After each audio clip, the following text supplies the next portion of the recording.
come from the stick fight. Oh Lord, let resurrection come from the stick fight. We cannot believe that death is champion in the stick fight. No, I will not believe that death is champion in the stick fight.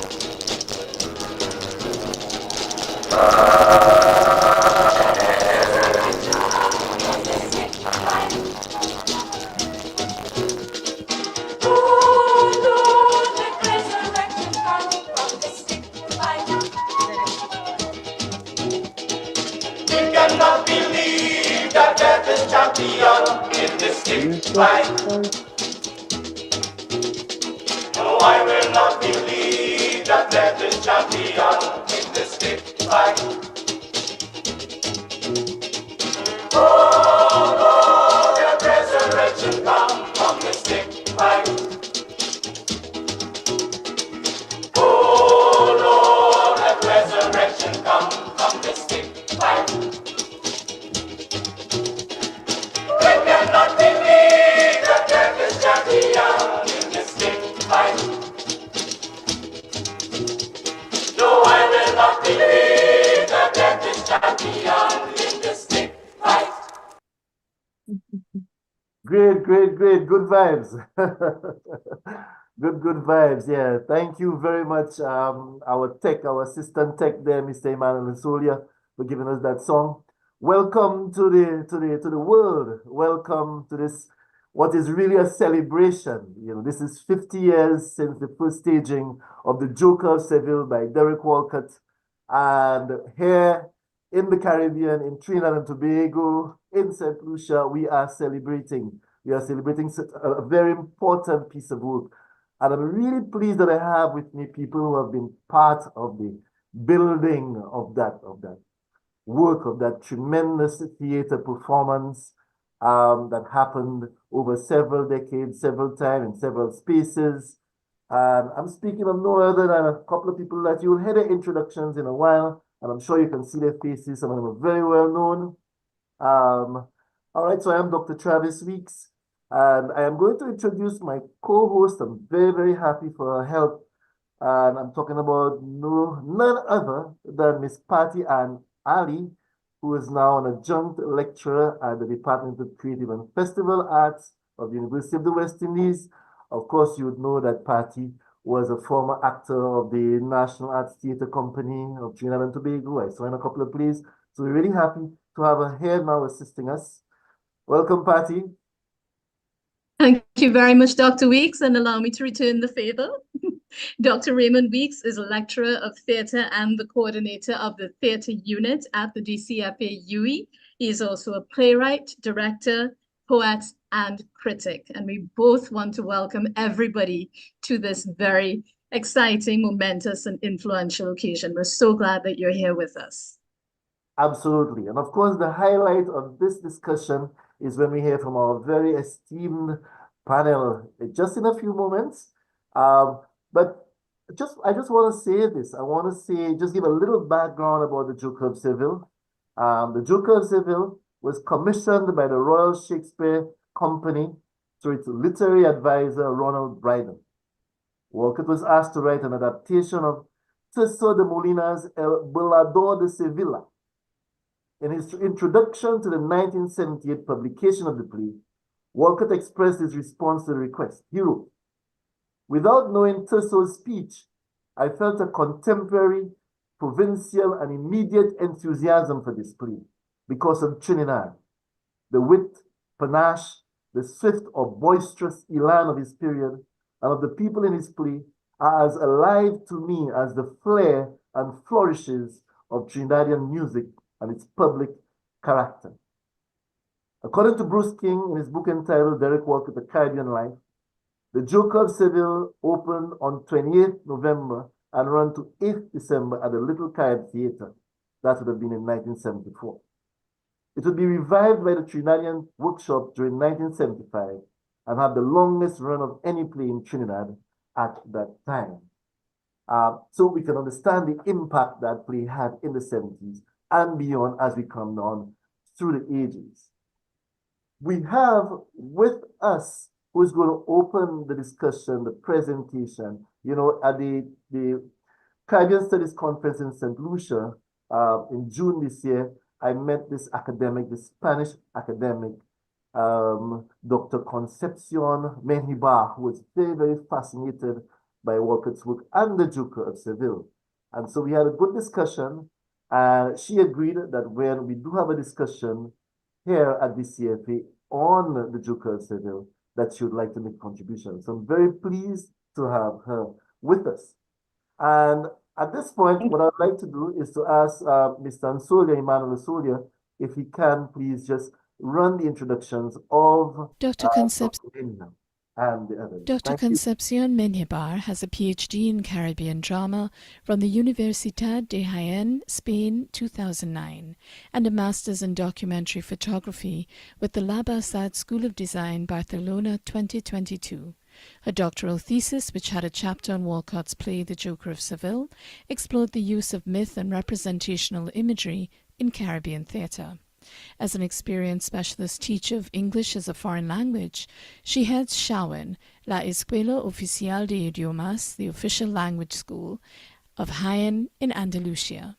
She has presented papers for the SCS, the CSA, Cuba 2018, IACAS, and ANAS. Among publications on Walcott are Caribbean Theatricalization and Walcott's Performative Vision of Don Juan, SCS, webpage, volume 5, 2004, and Una Odisea Antillana, in the volume In Various Light, Tributes to Derek Walcott, 1930 to 2017, published 2022, edited by Helen Gittels and Eric Domerck. She has also published articles on Shakespeare and the Caribbean. Well, thank you very much for... Albert Veau is a founding member of the Trinidad Theatre Workshop. His role as the devil in Tija and His Brothers in the Joseph Papp production of the play in New York's Central Park led to a 4-year stint in the American theatre. He has worked as a guest director at New York University and a resident director with the Negro Ensemble. In 1973, he directed the musical The Black Preacher for the National Center for Afro-American Artists, and in 1976, he directed Walcott's Dream on Monkey Mountain for the Center Stage in Baltimore. Cecelia Salazar is one of Trinidad and Tobago's leading actresses and has been working in the theatre for the past 30 years. She holds a Bachelor of Arts in Theatre from Brock University, Ontario, Canada. She is the recipient of no fewer than 9 Cacique Awards for Excellence in Theatre in Trinidad and Tobago, 5 for Best Actress and 4 for Best Supporting Actress. Cecelia has graced the stage in many iconic roles. In 2024, she staged her one-woman performance autobiography, Cecelia, I'm Every Woman. Singer, writer, actor, producer, teacher, sound designer, and director, Wendel Roger Manwarren has been involved in the performing arts for the past 35 years. He has collaborated with Peter Minshall and the Callaloo Company, Derek Walcott and the Trinidad Theatre Workshop, and Noble Douglas and the Lilliput Theatre. Numerous outstanding performances include the lead role of Don Juan in Derek Walcott's internationally renowned production of The Joker of Seville. As a founding member, performer, and producer with the cutting-edge Rapso Crew 3 Canal, Mr. Manwarren continues to challenge his growth and development as a contemporary Caribbean artist in the world today. For over 3 decades, Michael Cherrie has had an impressive career in theatre and film. He is a graduate of the National Theatre Conservatory's MFA program and holds a BA in film production with theatre arts from the University of the West Indies. Notable awards include the Cacique Award for Best Supporting Actor for Derek Walcott's The Joker of Seville and the Pioneer in Film Award. Veteran of the stage and screen, his latest appearance was in the 2024 Netflix film Shirley. He is an assistant professor of acting at the University of Trinidad and Tobago, UTT. Glenda Collins is an accomplished singer, stage performer, musical director, vocal development coach, and director at her private vocal studio, Glenda's Voice Studio.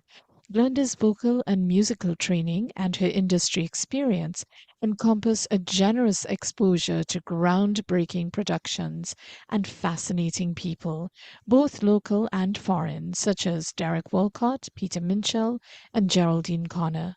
Her trove of insight, upbeat personality, and drive attitude is the reason for her success in coaching and training young aspiring singers at home and abroad. One of the founding members of the groundbreaking Rapso group Three Canal, Roger Roberts has toured the Caribbean, the Americas, UK, and Europe as a lyricist, singer, performer, and producer. With Derek Walcott's Trinidad Theatre Workshop, he toured with the critically acclaimed productions of Keisha and his brothers, Dream on Monkey Mountain, and The Joker of Seville. Spanning over 40 years, his multifaceted career includes performances with Peter Minshall and the Callaloo Company and the Trinidad and Tobago Opera Company.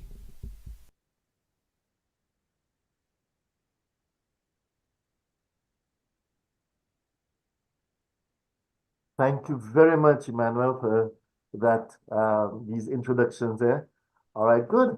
Now I know that in Spain it's probably going close to midnight now, is it, Dr. Mengibar? Is it? It is. It is. It's just like is it? Yeah, 11. Yeah, at night, right? All right, so we're not going to keep you waiting much longer.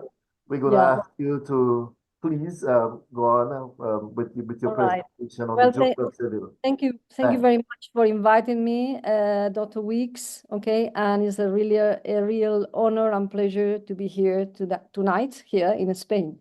So I'd like to share a presentation I prepared to give some background to. Okay, can everybody see it? Let me just put it.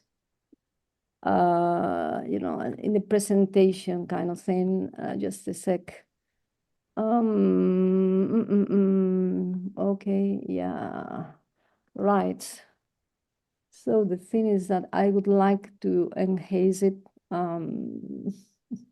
Right.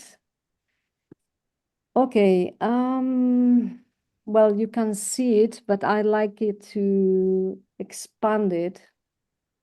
Okay. Right. Okay. Everybody can see, right? Okay. So first of all, I'd like to just say why. Yeah, everybody can hear me? Yes.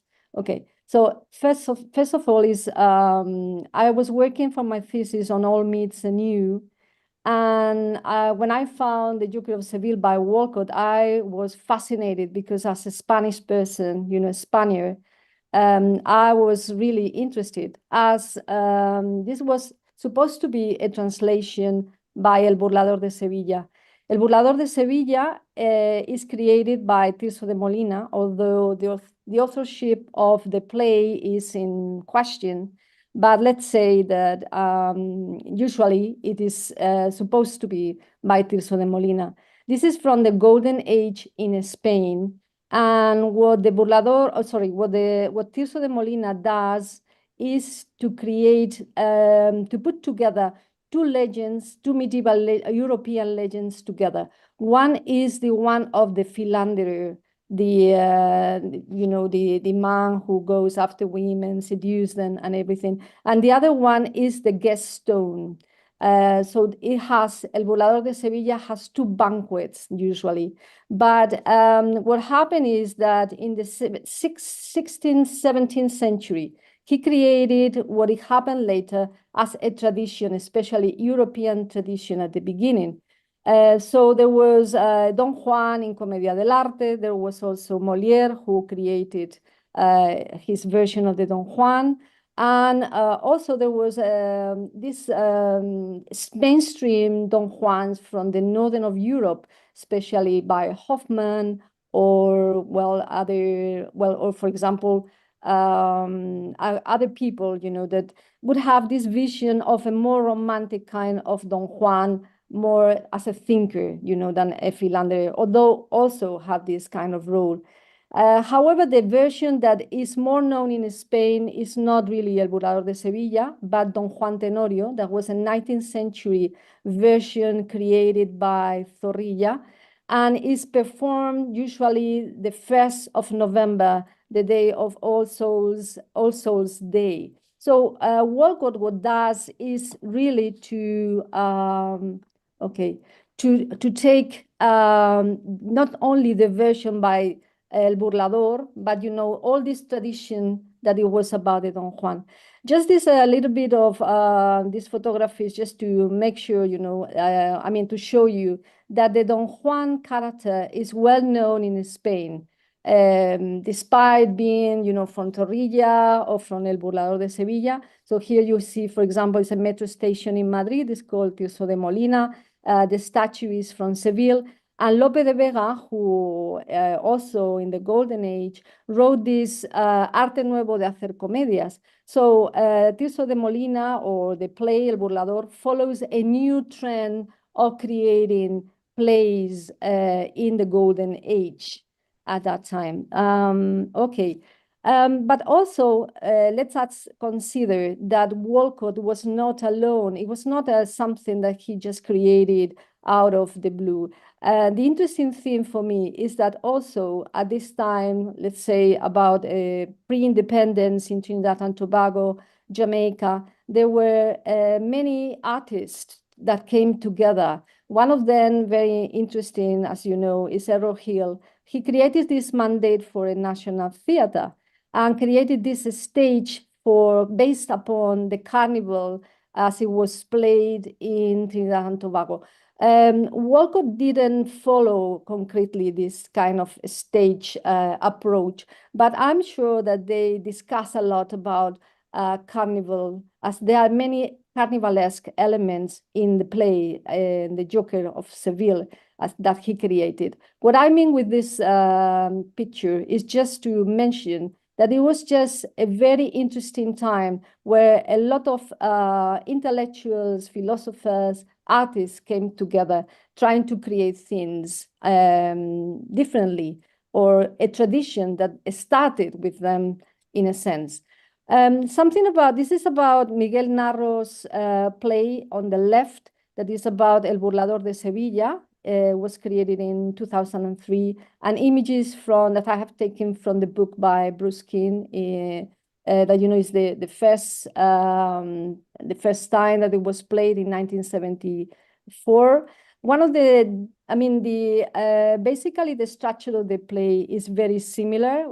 Walcott takes 3 acts and puts it in 2 acts, dividing it in a symmetry that follows Tirso, in the sense that there are the 2 seductions, and then in the first part, and 2 seductions in the second part, in the second act, I mean. The thing that differs from El Burlador de Sevilla is that he introduces a fifth one, that it relates to a boy called Jack. Well, it would be long to explain if it would be, because it's an homosexual or whatever. The thing is that he breaks a little bit the structure by creating a 5th seduction, that is this Jack, that it goes in the middle of the symmetry of the 2 main seductions. Another interesting thing that happens is that Raphael, that is well portrayed here, he is the one that opens the play, and he does it in the village of San Juan in Trinidad. So there is a resurrection of Don Juan that comes from Seville and goes to Trinidad, and from Trinidad he goes to Seville again. And the interesting thing also of the Walcott version is that Don Juan would travel to the New World and would meet Tisbea, that is one of the fisher girls that originally was in Tarragona in the north of Spain.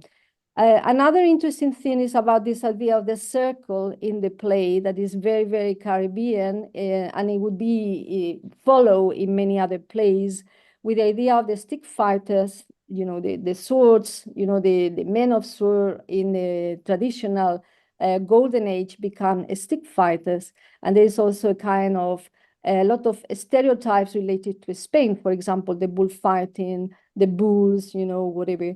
So the circle becomes very important in the play. And also about the songs, one of the ones I am more interested in is the Divina Pastora, because the Divina Pastora that he mentions in the songs that, by the way, were the whole musical kind of thing, well, not the whole, but part of it was created by Gold McDermott, that was already famous by creating the musical Hair. So the Divina Pastora takes this idea of the super syncretism that the Cuban Antonio Benítez Rojo speaks about, different traditions, African, Indian, and the Spanish tradition, because originally came from some monks from Venezuela. Right, and also there's another interesting part in the play that is the concept of race, that it doesn't have anything to do with El Burlador de Sevilla, the original play by Tirso. So by that time, you know, Walcott created his own adaptation version of the play. And it was so that, and I quote, Bruce King says, Walcott was perhaps too successful in transforming what began as a translation of an old Spanish play into a West Indian theatrical experience, a local happening. Terry Hans of the Royal Shakespeare Company saw a Sunday performance with the audience eating, drinking, and chatting, and said it was the kind of theater Brecht and Peter Brook wanted to create, with actors and audience joined by the event. It was very Trinidadian, so much so that after he left, he decided that it could not be duplicated in England. He did not have available such a group of Black West Indian actors, singers, and dancers. If he did, it was unlikely that there would be a British audience for them, or that the audience would understand most of the West Indian cultural allusions. So what it meant is that the play was never performed in UK, for example, you know, and he had to wait. And just to finish about the importance of this play, I would like to read also an article by Bruce King again, you know, that have this kind of archivist, you know, and also research a lot about the Trinidad Theatre Workshop. Says, it must be said that Walcott's lasting legacy lies in his place. Before Walcott, there were few Caribbean dramatists of note, and perhaps the best known was a white man. Errol Hill and the Walcotts could be said to have laid the foundation for a repertoire of Anglophone West Indian plays that would soon include plays by Trevor Rome, Michael Gillis, and Errol Young. It is difficult to think of West Indian theatre now without Jaen and his brothers' Dream of Monkey Mountain, The Joker of Seville, and pantomime. So the performing of the Joker really meant a difference in what was going to be a Caribbean theater. Thank you.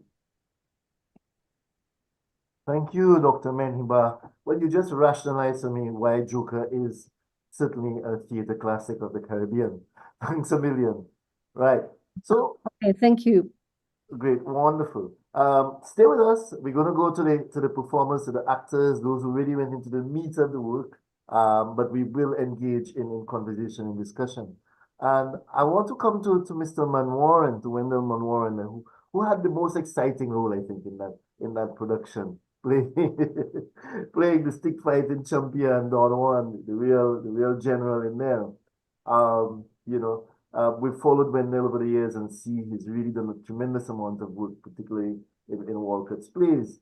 Well, I want to ask you, Wendel, if you could share with us something about, you know, the whole process of creating that interesting, that complex and interesting character of Don Juan. You know, what was it like for you? You know, what is your process? How did you manage to find a way to relate to him? Okay. Well, thank you first of all, thank you very much, and thank you, Doc. You answered a big question for me, is like, why are they doing this ritual on the Eve of All Souls? That was never explained. So I didn't realize it actually connected back to the Spanish. So yeah, as to the process, it was a very intense process, but it was a process that I very much enjoyed and was fully engaged in. I had the opportunity to work very closely with Greg Durand from the Royal Shakespeare Company, who was the director for this project. And it was one of the few occasions where I got to work with him alone during the day, and then the cast and the rest of the company would come in the evenings. So I was doing like double shifts, but I was loving it. I was lapping it up, and it was great to do that quantity and quality of table work, and really getting into the script, getting into the language, getting into the imagery, getting into the symbolism. This play happens on so many different levels. So it was very important to take that time and just understand what you're saying, and get the man's scansion, because you'll come under fire if you didn't get the scansion right.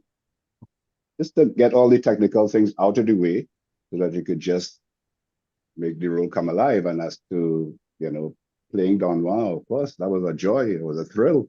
It was the role of a lifetime to just be so Don Juan.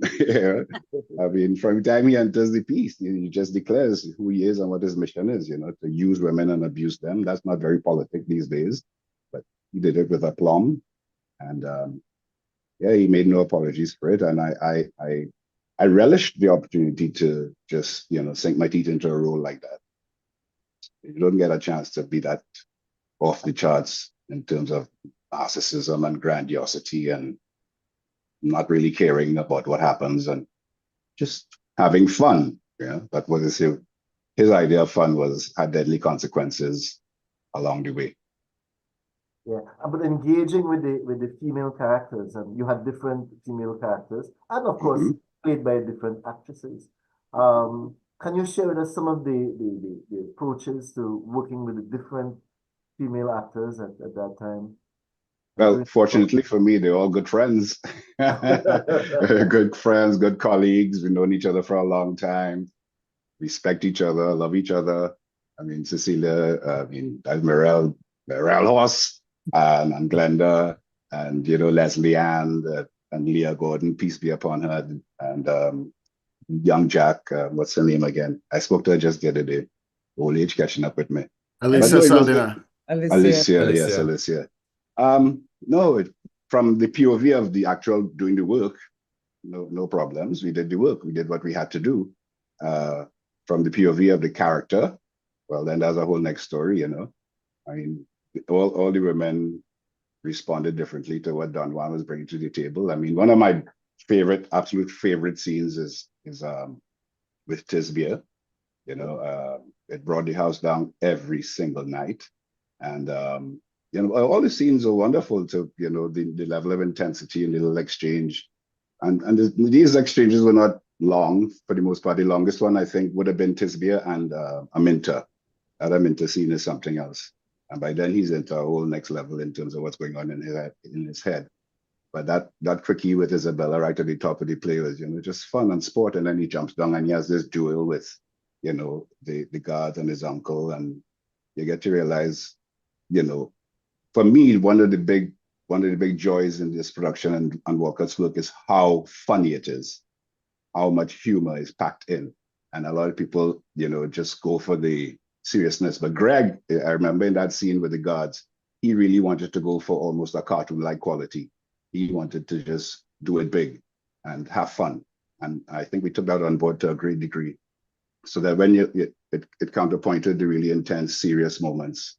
So working with the women was a joy because, as I say, they all happened to be great friends and we didn't have no issues when it came to doing the work. We enjoyed it. Yeah. Great. Yeah. But you spoke about the seriousness a while ago, and juxtaposed against the absolute fun. But you mentioned as well the symbolism, and I find there's some strong, presence of Catholicism and Catholic symbols in that play, and also, the Christian traditions and the whole concept of good and evil and forgiveness and remorse and so on. So after Don Juan, that you played, had all this flair and charisma and bravado. It seemed to me that Walcott crafted the play in such a way that Don Juan was being forced to feel some kind of remorse, which to me it seemed could necessitate some going inside and finding something to give him there. What do you think of the character? How did you handle? Sorry? How did I handle that? Yeah. Well, you know, one of the things I learned very early in acting is don't judge your character and that like I don't like that and this person is bad and this person is no. I have to embrace all those things. I have to be completely narcissistic. I have to be completely self-serving. I have to be, you know, I my idea of fun is not everybody else's idea of fun. Completely committed to that idea. But clearly Don Juan has some deep flaws. And you know, as Gordon Rolish says, the shape of his hurt was quite intense and interesting. And one of the moments that comes out very clearly in the play is that encounter with his father when he speaks of his dead mother and he you know he dishonors her memory and the father hits him a slap and boy Nigel used to hit me a good slap. I used to feel that he felt something shifted in that moment. And I think from that moment on, it's no longer fun. He's going on a very dark path. And I don't know if Walcott, you know, invoked him just to make him feel remorse, because if that's the case, I don't think it worked, because I don't think Don Juan felt any remorse. You know, but it's clear from, in my mind, you know, where he says, I'll come, it's best to go down a living lover than a nasty old man penning his memoirs, you know. And at the end, he says, Don Juan meets hell with an equal fire. And I think there's a fair amount of gambage in that and a lot of bravado and, you know, guffing up and whatnot. But yeah, I don't think he ever managed to feel any remorse. I mean, when he says saints, martyrs, hermits, dreaming stones with spiders' eyes for irises, when he was in that cathedral and he refused to you know, conform, even when he was being shriven to Isabella, he's like, you know, hurry up and do this thing, you know, let me get over with it. I don't think he ever really got to that place of expressing any kind of remorse until Gonzalo grabbed his hand there and realized his watermelon flower and he was going down to hell in truth. Yes. I'm with you on that. Yeah. The pressure was there, but as to whether he really got to that point and felt it is certainly another question. Yeah, there were a few cracks. There was an interesting crack too after the Aminta scene where he, you know, Catalinian starts saying, you know, I can't do this no more, and we have to go on. And he says yes, and on and on and on. And he says, no, not that way. Our backs to the sun. I must go back to Seville where I have to meet the one who is to kill me. So in a sense, you know, it's like he's fated at that point, and he accepts his fate to a certain degree. But I don't think he was capable of feeling sorry, very much like Donald Trump, really. Yeah, Except not as, not as sexy, that's for sure. Definitely not as. Oh no! Oh my goodness. All right, good. Well, all right. So, Cecelia, Patti is coming to you now. Okay. Let me turn over to Patti, who wants to engage. Thank you. Cecelia. Thanks, Wendel. Yes, thank you very much, Wendel. That was actually very enlightening for me as well, because the transitions, I was looking at it from an acting perspective as well. And so when you mentioned that scene with Nigel, I remember when I saw it, I saw, oh, this is such a beautiful transition from the way in which he was, the whole demeanor, his energy, it switches so deeply in that scene. We get to see an interiority. There was something really beautiful in that moment, because Nigel was Don Juan, and here he was in 1974, and here I was in 1994 being Don Juan. So the privilege of him playing his father for me was, wow, talk about cycles. And well, that has energetic reverberations as well. So it was very good to hear about it also from an acting perspective. Cecelia, speaking of acting. Hi, PattiAnne. I'd like to point out too, this is 30 years since our production, the second production with Roger Wendel. It's 50 for the first one and 30 for us. That's amazing. That's amazing. I would say take a bow, but you know, we probably lose sight of your face. But you should all take a bow. Yeah, wow. Anyway, what a time. On to the question. Are you ready? Question. Yeah. What are we talking about? Gender dynamics, right? Gender dynamics in this play are complex and they're controversial. This year, you brought the lead role of Isabella back to life in your successful one-woman show, I'm Every Woman. So as an iconic Caribbean actress with a prolific body of work, what were your views on the role of Isabella and the representation of female characters in play? And what is it about Isabella that continues to make her timeless and relevant? Wow. Well, when I first got this production, when I first the script, I was young, right? Well, we were all a lot younger. And I remember being appalled. I had fun doing it, but I was appalled at the treatment of women in this play. I was. Because Isabella comes in at the beginning.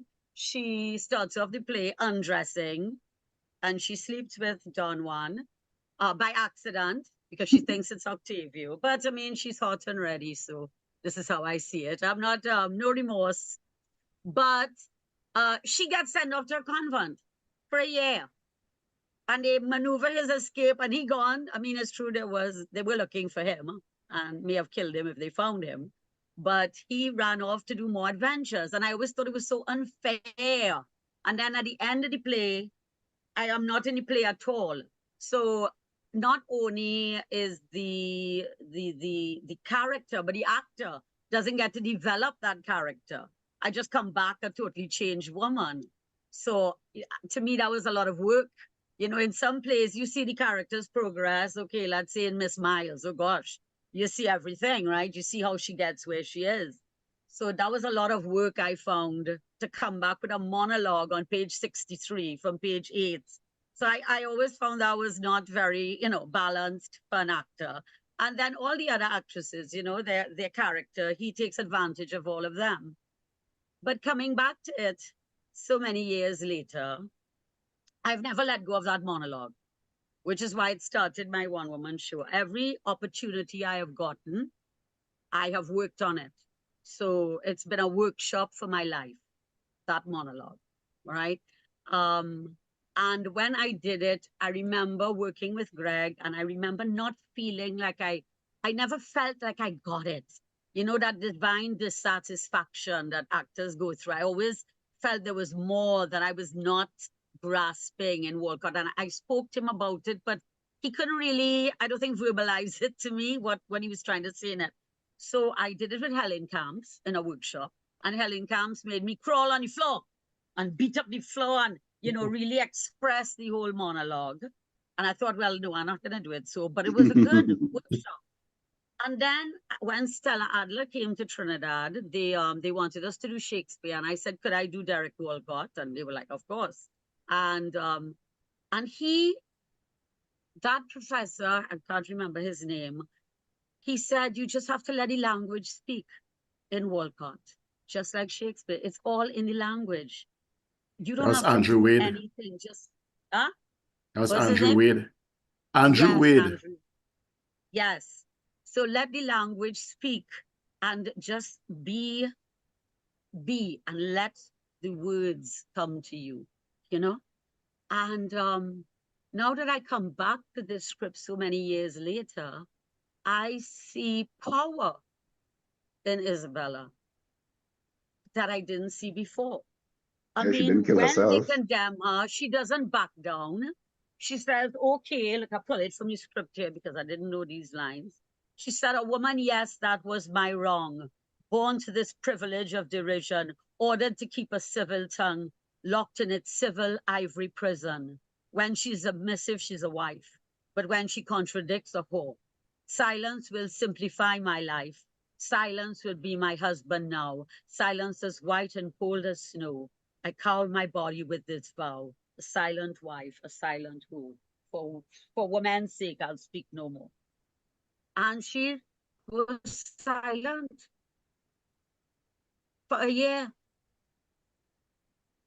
Right. And I didn't understand that then. And in my real life, that has been like an echo of my real life now that I'm of this age 60, going through reflection. And when she comes back out, going through all of that turmoil, she comes out stronger. She comes out with grace. She comes out understanding love, right? She forgives Don Juan. She is really the winner in the whole show. That's what I believe now. You know, so I see a lot of strength in her that I didn't see when I was doing this the first time. And so I think that's why she's still so relevant. Right. So that's actually what I was going to come to. Is that what you think makes her timeless and relevant? The fact that she survives definitely. And finds her voice even in silence.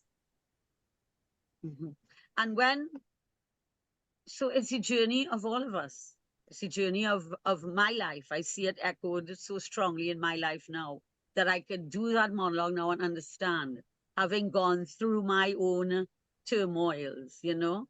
So that's the best I could relate it. And all the other characters as well, they do get back at him. Cisbia comes and pulls him down to the grave. She's there too. Anna's father is his statue. So all the people he's wronged, all these women find a way. They don't just go silently into the dark. They each find a way to get back at him. So, you know, that is a very interesting. Sorry, go ahead. Isabella was going to get back at him by marrying him. That is a very interesting perspective to put on it. She was and going not to marry one. him. She forgave him. But the fact that I think this speaks to the immense skill and craft of the playwright, because on one level you will read it, like let's say just a table reading, and this will not occur, that because on the surface it appears that these women have all been taken advantage of and have all been diminished in some way. But that is, I think, the level of skill and craft of Walcott, that the deeper you go is the more different perspectives will come to light. Like in the case of Aminta, for instance, Aminta comes looking for her Duke. Aminta ain't playing that. No, Aminta comes looking for her lord because he promised me he marrying me. So every woman deals with it differently. And even Thisbia killing herself is an act of defiance, as far as I see too. It doesn't have to be an act of pity. She's like, hey, well then. Submission. You know? Yeah, yes. So I see all the women as a lot stronger. And Derek gave the woman voice, like in that speech there.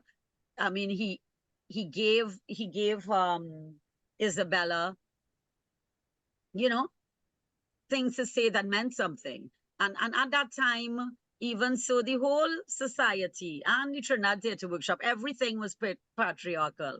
So being in the production as well was that whole, you know, phenomena. It was like an echo of my life. I had just had a baby when I did Isabella. So I was now, you know, a mother to go and do this production. And thank God for Greg Doran, again, as Wendel mentioned, the director, because I honestly don't think I would have gotten the part because I just had a baby. I mean, a week before we started rehearsal. That's why she's named Isabella, right? Because I couldn't get the script out of my head. And the nurses took it away from me. They say you can't read when you're having a baby, you'll go blind. You'll ever heard that? They took away the Derek Walcott script. I'm like, that is Derek Walcott. But anyway. So Isabella was born and Maternity Greg Doran, 101. Yes, Oh, Greg Lord. Doran was not of the Trinidad male view, right? He was different. So he said, Cecelia, if you think you can handle it, the part is yours. And I said, I can handle it. I have support. And well, you all know the whole story of me. My daughter was young, so I pumped out milk and left it for her. Yes. 105 ounces. So you see the women in this play were all Talk about the strength of women, Salazar. Exactly. When I Indeed. reflect on that, the whole journey of my life was tied in a lot with the journey of Isabella and the bonds we all made when we went to Boston. Well, that's beautiful. You've answered the question and then answered the question. So thank you very much, Cecelia. If I ever do another one-woman show, Isabella will be there again. She's always there. Yes, she keeps coming back because she has a lot to say. Yeah. I hand you back over to Dr. Weeks, who is going to direct the next question to Michael Cherrie. Yeah, thanks a million. Yes, we are going to hear from the public. We are going to have some engagement with our audience out there. All right, but first let's just get through to Michael, Glenda, Roger, etc. Okay, so Michael Cherrie, yeah, another actor that's making us very, very proud. I have a question for you, and that concerns the whole thing about the ritual in this play. I find very fascinating, you know, and I mean, around that time in the 70s, even before that, I mean, playwrights, Caribbean playwrights were exploring the whole use of ritual in Caribbean theater. And Derek makes some interesting use of ritual here. I mean, like Conchi mentioned at the beginning, the play moves between well, first from Trinidad to Spain, then Spain back to Trinidad again. So I want to ask you about the whole process of rehearsal, that period then when you were using the rituals, the fact that it's set All Souls Day and the whole Catholic rituals as well, the stick fighting rituals. Tell me something about this and what that meant for you at that time and how you thought as actors you were handling those transitions and the implications of those rituals, what they meant in terms of time and space, etc. Yeah, thank you for inviting me to this. The whole thing of rituals. I mean, this production that we did in 1994. There were two very stark generations in terms of the company, in terms of the acting company. There were, I mean, maybe three or four, but but generally, I mean, guys like Errol and Stanley and Albert Claude who did it already, and I guess a kind of middle one with Noel and Charles and Yes. and then our generation. I mean, Wendel, Glenda, Roger, Cecelia, Leslie Ann. So there were different John Isaacs, late great John Isaacs. So there were different levels in terms of an understanding of ritual in the play. In our production, the plays actually set in a pre-emancipation village. I mean, in San Juan, St. John, Don Juan, so that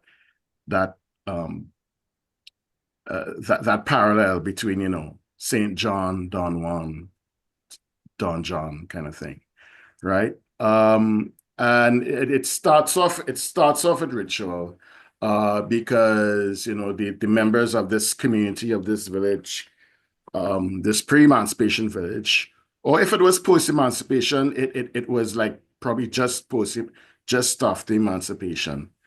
But the griot playing Raphael, he says, Earth who holds him like a lover, release him to us for one night, so that importance of ritual. I mean, you're going back to the Greeks and stuff, just being this cathartic experience, this releasing of emotions, and of course tying that whole ritual thing to All Souls and the Mass being a ritual, and that whole thing of even giving yourself to a lover and experiencing that hurt and so on, that releases all kind of emotions in you, and a really important ritual we had in this, which in terms of like the combat and so on, was the stick fighting, right? And how that stick fighting is a dance. And there's a line that says, let resurrection come from the stick fight. We cannot believe that death is champion in the stick fight. Again, tying it back to All Souls, that we're releasing these people in this play from the dead. We're bringing them back to life, and the importance of that. And the importance also too of, I guess, in terms of traveling from Trinidad to Spain and so on, we're a space where, in a sense, the whole world has come to us. The whole world has come to these two islands, and so the theater that Walcott creates with this play. It really, in a sense, we kind of go back to them. There's like a kind of reverse colonization where we take the myths and the stories and legends of Spain and make them our own. Make them our own using our own rituals, right? That in a sense, you know, we as the colonized, as the seduced, right? We give our own seduction or have an opportunity to seduce these Eurocentric tropes, these Eurocentric stories, and make them our own, you know, give them our own Caribbean creolized retelling, in a sense, right? And yeah, through use of stick fight, through use of that African tradition, bringing that African tradition in your basic, you know, I guess for Tirso de Molina would be a dagger and rapier duel, right?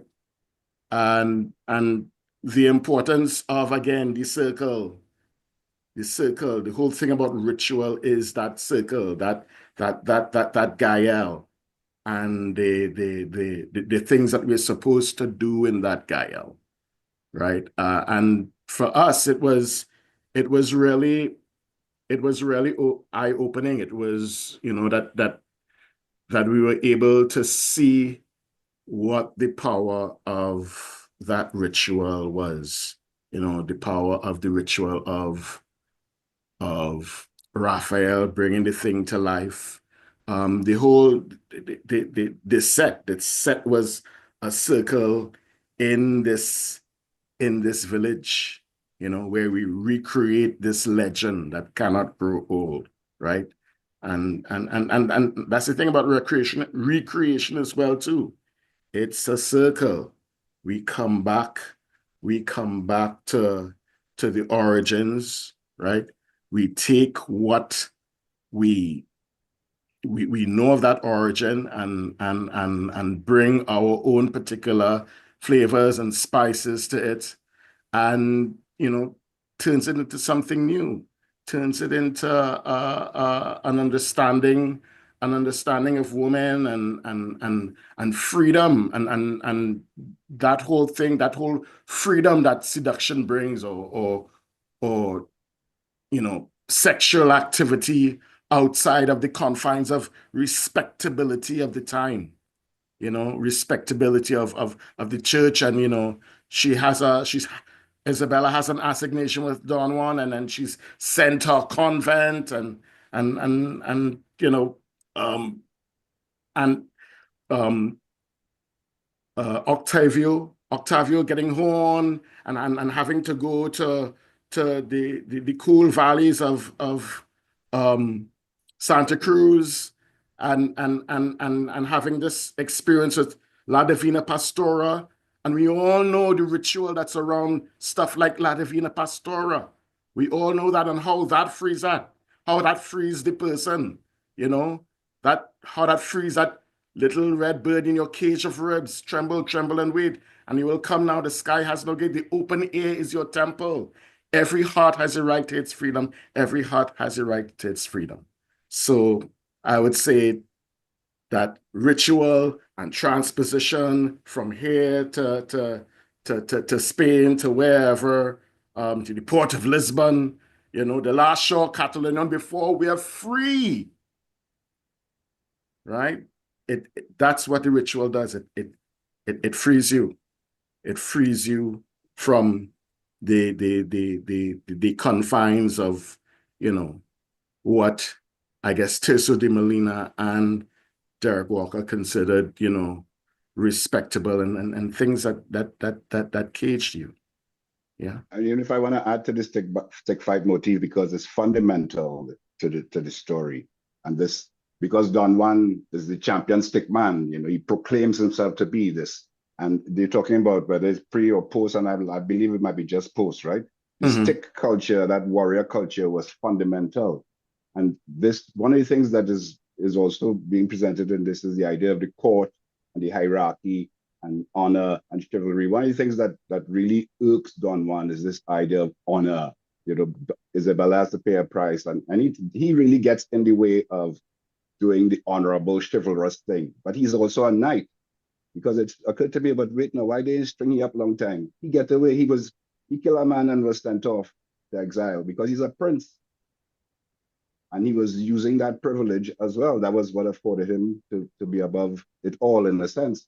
But one of the other things that was very strongly played as well is the motif of the pack of cards. Yes, the cards. Yes, it's at the very top. The cards that are being dealt, and he's the joker that jumps out the pack. And there's the ace of death and the king and the queen and all these things. And there's a lot of symbolism as well about the cards and gambling, and the fact that Don Juan was always gambling, that, you know, he was placing a bet that he could seduce any woman. And so there were many levels within which the whole thing was happening. Yeah, when he asked about what vices that Tristan had, they said cards, and let's play some cards. Yes. Yeah. And I speaking of the fighting in this play was real intense. Real. I love that about it. Yeah. It wasn't jokey fighting. And one of my favorite fights was beating up that Tristan. Yeah, that was good. I think you almost dislocated a thumb at one time. It was I know, the opening to that scene was really beautiful with the song as well. You know, we have come from near, we have come from far. To see married, that kind of dealt with a whole joyful class thing as well too, because Yes. here he a lot is of in classism. this rural place with this peasant who you know has I guess secret dreams of becoming, you know, you buy a nice aristocrat. Yeah, exactly. Yeah, buy some dogs instead. But that's true of Don Juan. All the women, if we go back to the gender thing, he was with women of every class. It didn't matter. He had a duchess, he had the fisher girl, he had the village woman. It didn't matter. Even Jack. And Jack. Well, even I don't think he did. No, I don't think so either. No. I think Jack was Jack just withered in his presence. I think it was just him making out that Jack was what Jack was, and just took a delight in. Yeah. I think that's one of his most horrible moments. And when he tells Tisbe, you know, he don't want no wife, and dress for this before you go and kill yourself. But he broke down all those kind of perspectives and barriers we have about respectability, and as Wendel said, honor and class and class and All right. Through the bois. Yeah. Thanks. We're gonna hear from Glenda. I think Glenda has something to add to this. And I think Patty, who's gonna pose a question to Glenda, once said a song. Emmanuel, can you play that song, the TCB song? And if possible, put up a picture as well. A swordfish pig she made. Tisbe, fire in the water. Hold on to the rock. Can you put up the photo as well, Emmanuel? Hold on to the rock. Though it turn like the staff of air and do miraculous, serpent might it jump out your hand. Hey, thank you for that, Emmanuel. So, I was fortunate enough, Glenda, to view a film version of the play, thanks to the West Indiana and Special Collections at the Alma Jordan Library, and we're actually going to be hearing from them afterwards about the archiving, the importance of archiving Caribbean work. But I was able to see a film version, and here we go. There we go. I feel like I don't need to say anything again. Talk about a picture speaks 1,000 words. One-eyed winking, the one-eyed winking serpent. A one-eyed winking serpent. Thank you, Emmanuel. Don't let it go. The sea. Hold on. poor girl, poor little Fisher girl, you know. She didn't stand a chance. I mean, Well, okay. she was, yeah. So the scene with Tisbe and Don Juan is a standout scene, as Wendell said, and it was an audience favorite, clearly. And you managed, and this is now from an acting perspective, to somehow be both naive and provocative, comedic and profound. And you did it singing, dancing, and acting. And it's a whole lot of factors that you managed to get in a gear and make work for you. So my question is, what was your process for getting all those balls that were juggling, and I mean that as a pun as well, to manage to keep them all up in the air? What was your process for characterization? And what role, especially since that is your forte, the music and the song, what role did that play in the process of your characterization? Well, I was cast because of my singing abilities, I think, primarily. Yeah. Derek came to the final night of a show you were doing at the theater workshop, believe it or not, Waves of Hope. And his one critique of the show was they had that girl miming. And why was she miming? And that was his one problem with the show. Why was that girl miming up there? And the two producers at the time had to convince him, well, she wasn't miming, she was singing.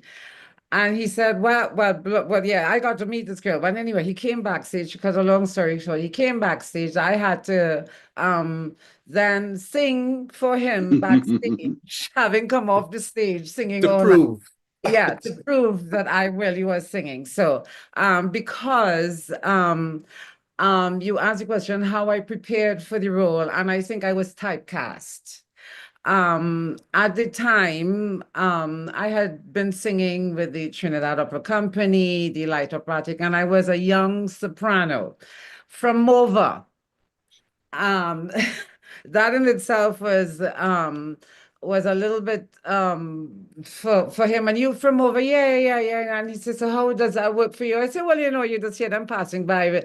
And the fact that I was speaking that way and then I could switch my language to speak a certain way, and he thought that was hysterical. And he said, okay, well, you have to come down to the theater workshop because I'm doing XYZ, come and audition for this role.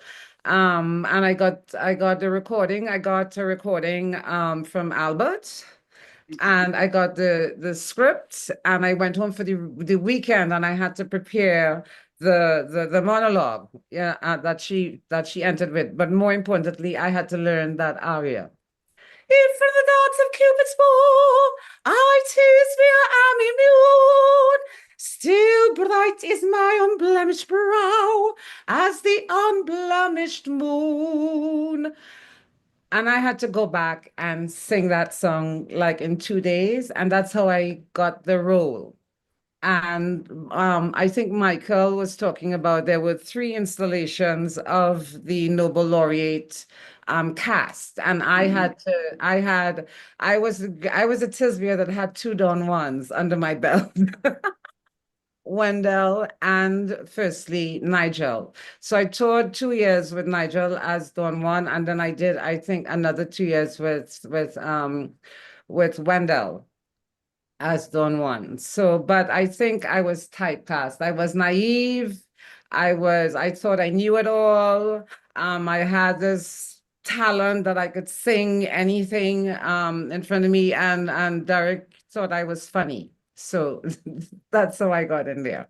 Yeah. I think you're being modest, Glenda, because I think you have natural acting ability. Well, the acting came. Well, I'm going to get to the acting now. That role, getting that role, the acting role came from everybody who had Carol LaChapelle took me under her wing for the dancing, of course, because I had 2 left feet, and she would really come down. I had rhythm, but I just fumbled the ball when it came to being choreographed.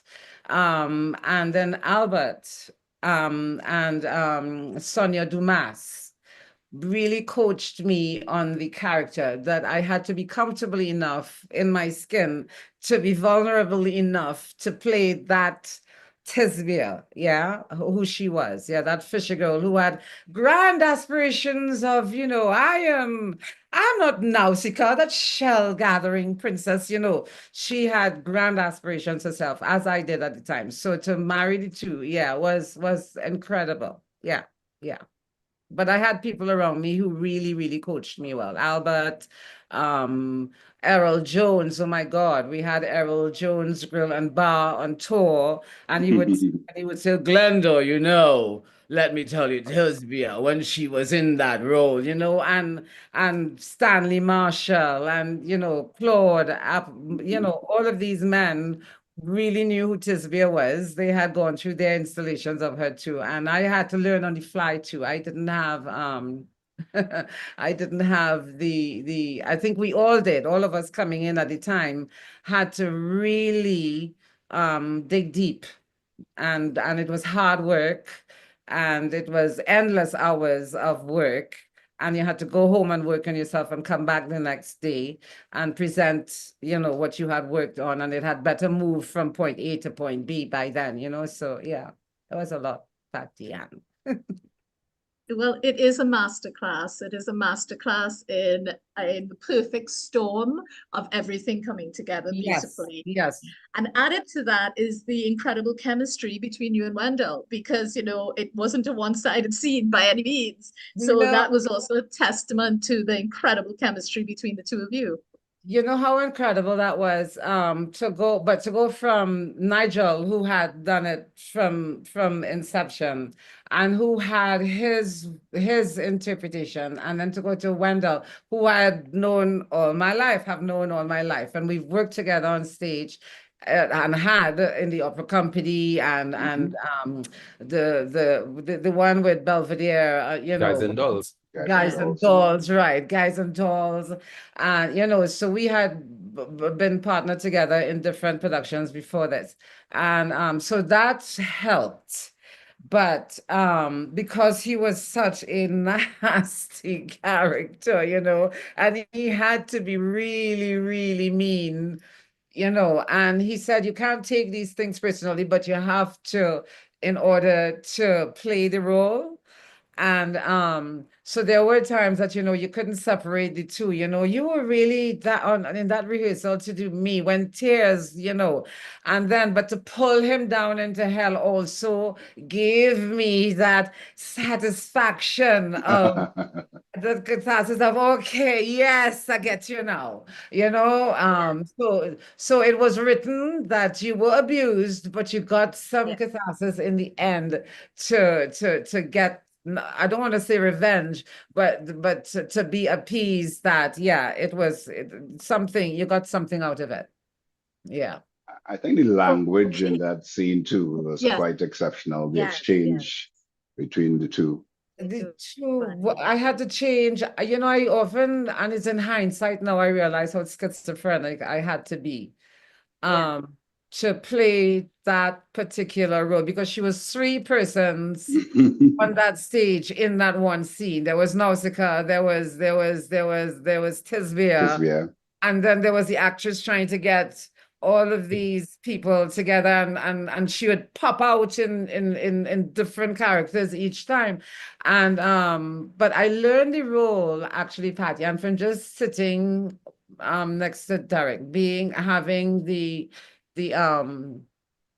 honor of sitting next to him for 4 years, but sitting next to him for 3 months to learn that role. During my casting session, during the casting of everyone else coming in after the first, and I learned a lot from that. So that, yeah, learning from Derek himself, and Greg, and Albert, and Roald Gibbons actually came in when we had to work with the Moko Jambi. Dream on Monkey Mountain. Yes. So, all of those moments, yeah, it was an intense 5 years. Thank you very much. And so, Dr. Reese, I'm going to segue directly to Roger, as that is the next on the list for the questions. Okay. Yes, beautiful. Okay, Yes, okay, go but ahead. thank you so much, Glenda. That was Welcome. You're beautiful. welcome. Roger, where are you? Oh, there you are. I'm Hello. right here, yes. Hi. All right. So you have the privilege of having the very first line in the play. After the prologue, well, not you, but Octavio refers to you. And he says, Ripio, the whole thing's laughable. And I personally just find that to be such a fabulous way to begin a play, because it sort of takes this deeply profound piece of work that has all these themes in it and puts it in Yes. another context altogether, which is also valid. But anyway, Ripio is established as a foundation. His perspective is important, and you convey the importance of Ripio not just through the lines, but through a very specific physicality. And it is a significant presence in the play. So as an accomplished singer, dancer, and actor, could you speak to your process for Ripio, his physicality, and to your experience of movement and dance in the play? Well, the thing is, I've come to realize, and at the time when I was doing it too, that a key thing in acting is you have a part in it where you have a lot of doing, and then you have being.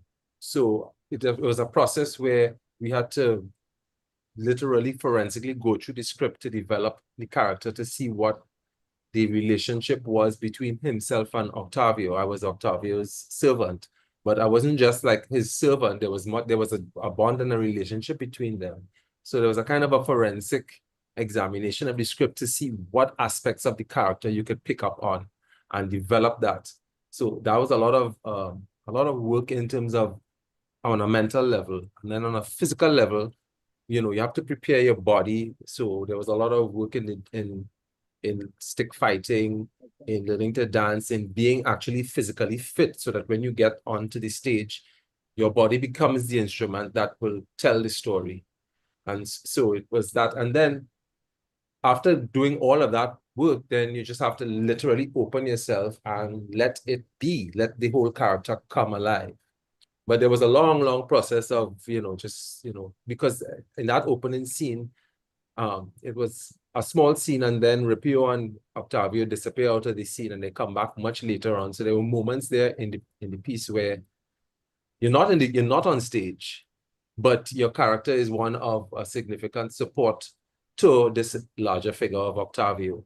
But as I say, it was through the process of going through the lines and going through the script, looking for little cues to find out, well, what exactly was this relationship between Octavio and Ripio. Ripio was his servant, but he was much more than his servant. He was more like what you would call now, like also a bodyguard, because coming down towards the end of the piece, Octavio gives him a mission to seize and to hold Catalinian at the point in time when he is about to have his revenge on Don Juan much later on. So Ripio himself had to be much more than just a servant. He had to also be very strong. And I had to do a lot of physical work on myself, to just embody that sense of the fullness of the character on a physical level.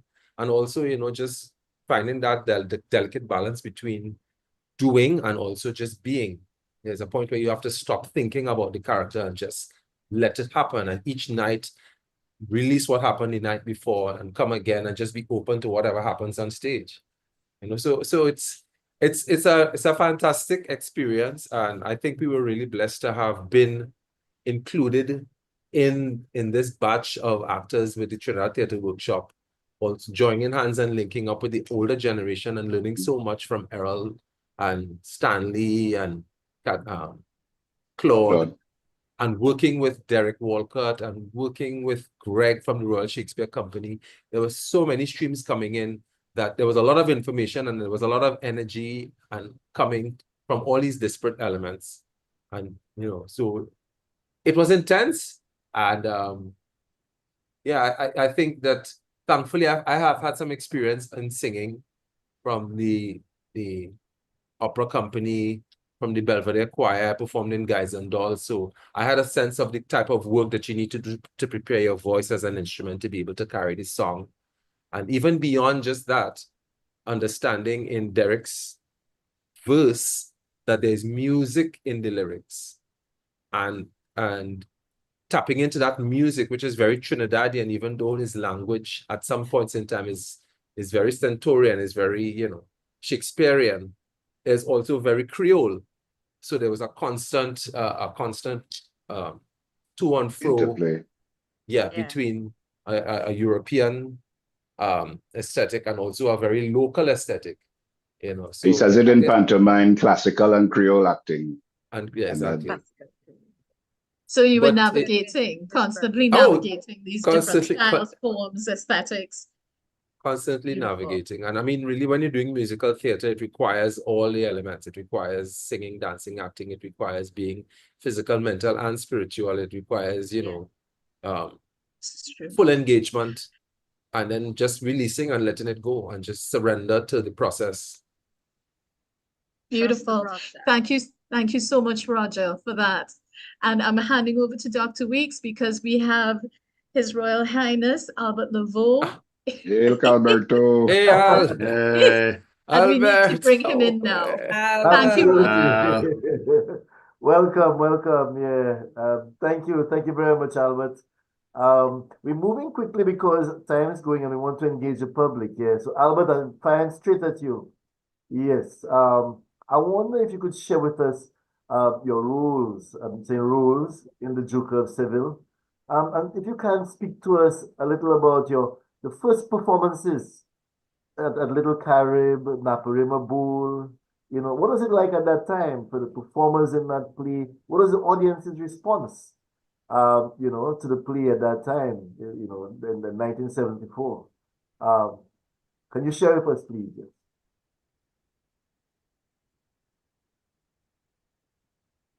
Yeah, Trinidad Theatre Workshop was not the first company that I had worked with. I started acting in San Fernando in 1953. You know how many years that is, you could look it up. And I met people in that, people like Errol Hill and his sister Jean Herbert. But above all, the people like who took me under their wing, so to speak, was like Joyce Curtin in San Fernando.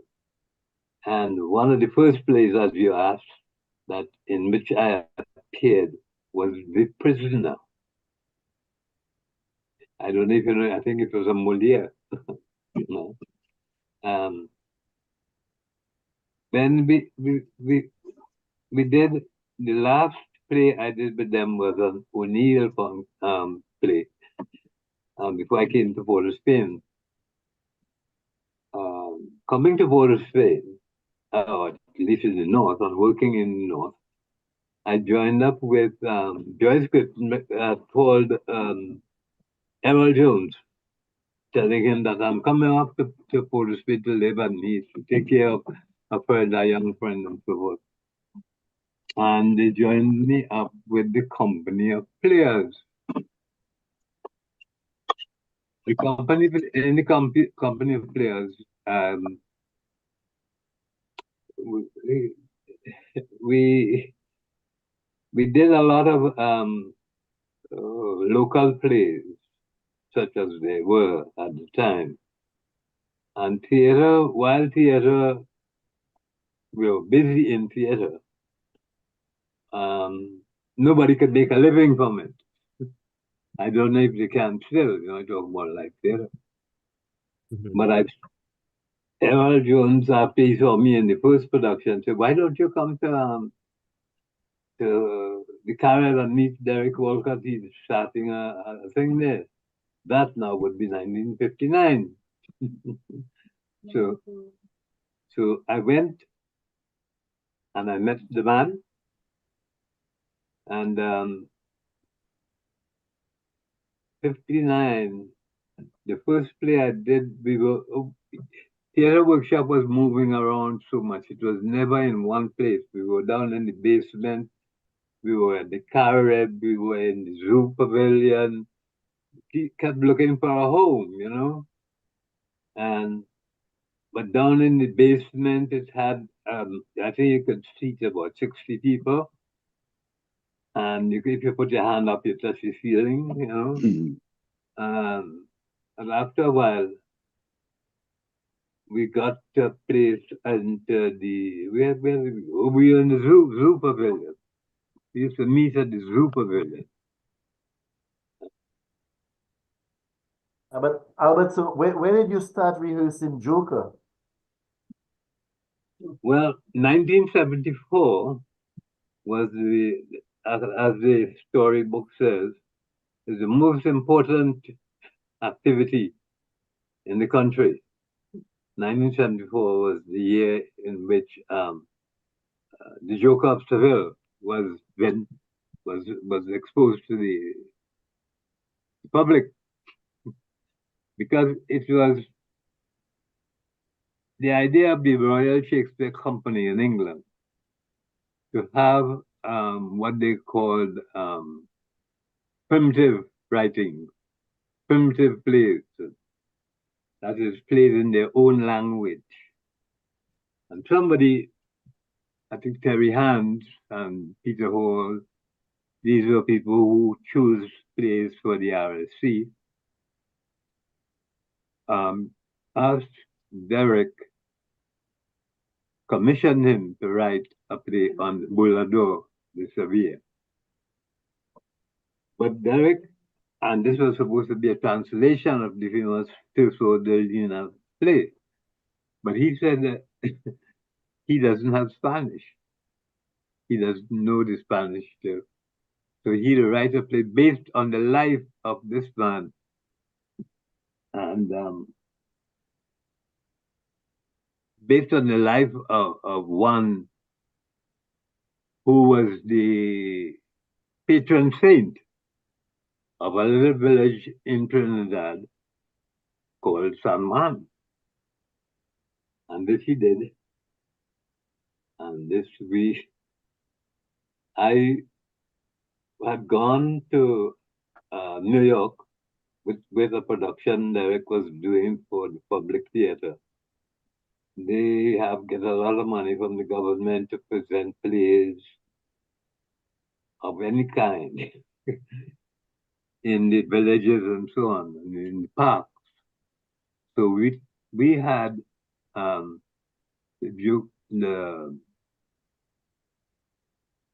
Pija and his brothers was the play that we had before we did Joker of Seville. We didn't even know about the Joker of Seville, but we had Pija. And in the Pija and brothers, I had the triple roles of the devil, the planter, and old man, Papa Bois of the forest. And that was quite a hit in Trinidad. And an enjoyable play. I mean, how often you get to show off three different characters in one in one play, you know? So I got the role, and I went to New York. And after we had performed in the De La Corte Theater in Central Park, I had agents hounding me. And Joseph Papp, who was the head of the public theater, he told me, if you ever thought of becoming professional, this is your chance. He said, nobody ever comes into New York first time and get the kind of reviews that you have gotten, you know. So I talked with my wife. I talked with Derek. I talked with my chairman of my board, because they had given me 3 months with pay to go and do this thing. And they said, when you're ready to come back, your job is here. So I said, you know, this is the chance. Find out if you want to be a professional actor, as I thought I was. And everybody I spoke to said, hey, don't turn it down, go. So they set me up with photographers, they got me an agent, and by the end of next year, that was 73, I was cast in a Broadway play that was going on the road all over the country. When I say all over the country, about 10 cities in America. Just called the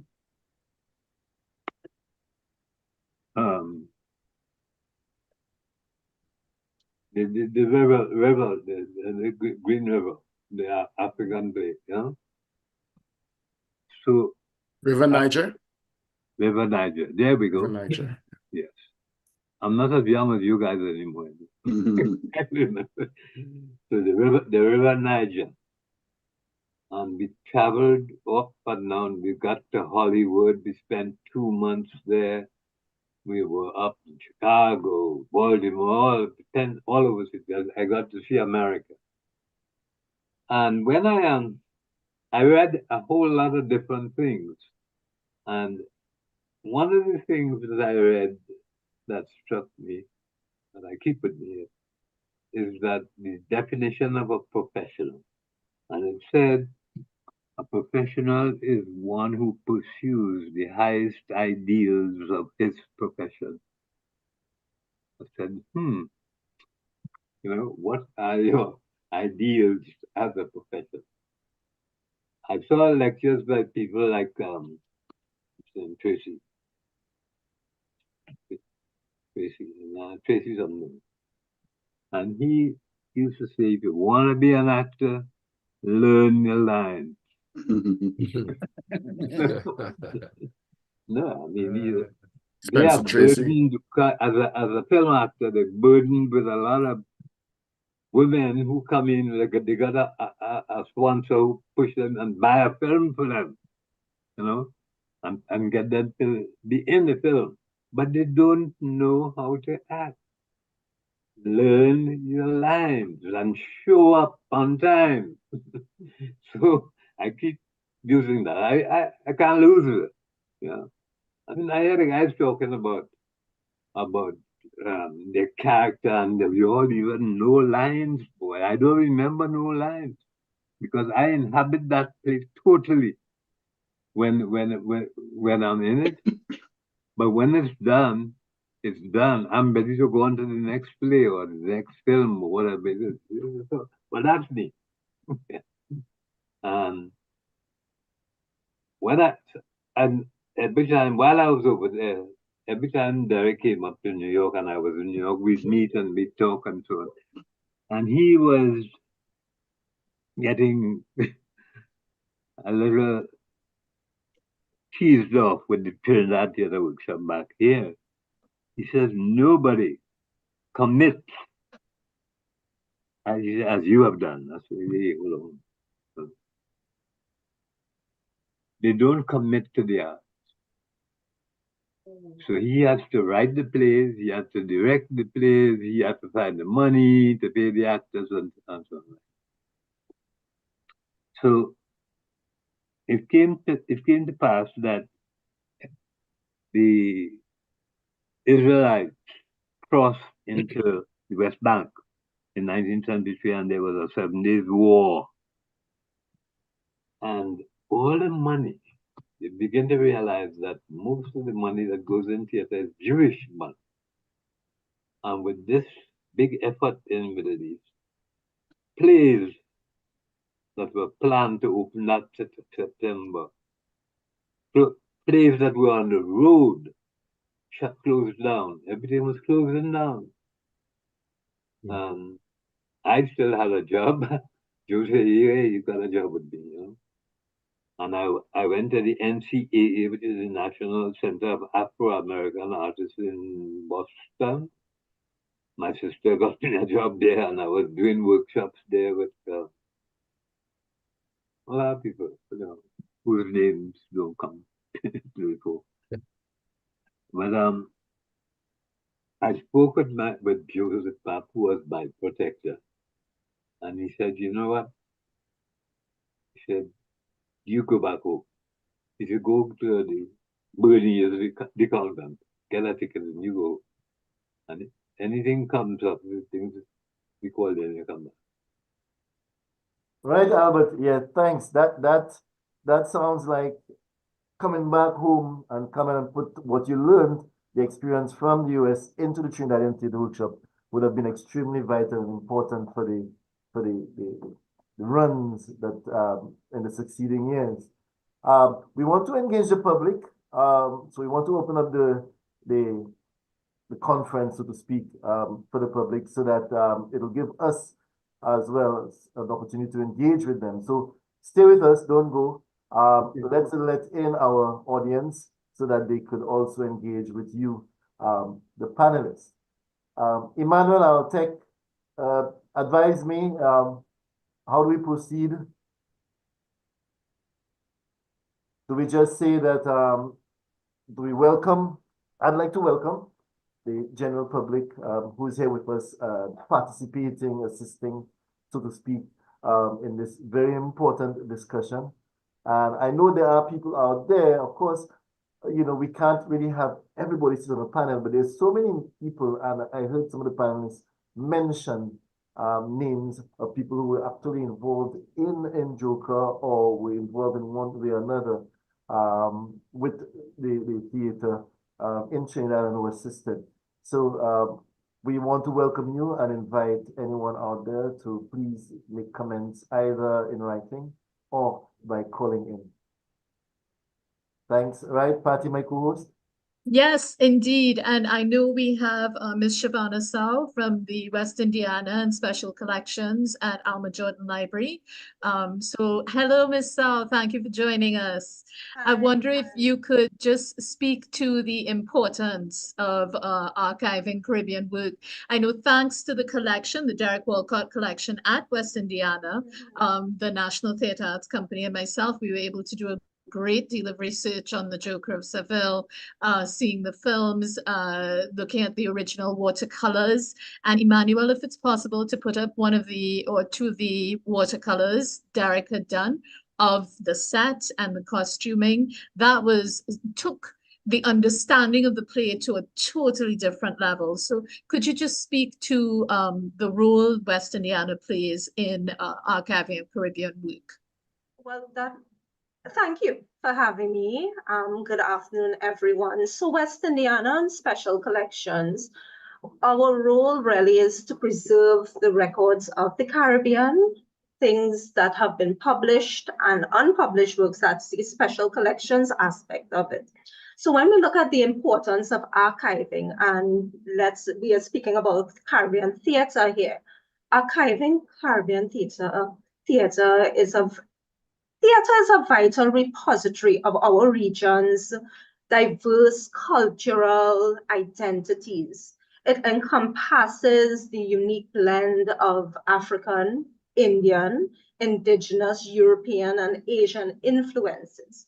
So this cultural melting pot has produced a theater tradition that is distinct in its language, music, dance, storytelling techniques, and themes. We have identified that with Derek Walcott's plays, right? So archiving theatrical heritage preserves the ways in which us as a Caribbean people, how we dance, we sing, our language, our dialect, music, dance, heritage, our rituals, our social commentaries, resistance, identity, community building. So archiving is really the preservation of this vital sources of information, right? Fostering a strong sense of identity, enabling future generations to explore and celebrate our heritage, maintaining the diverse and vibrant cultural expressions that defined the Caribbean. So why archive?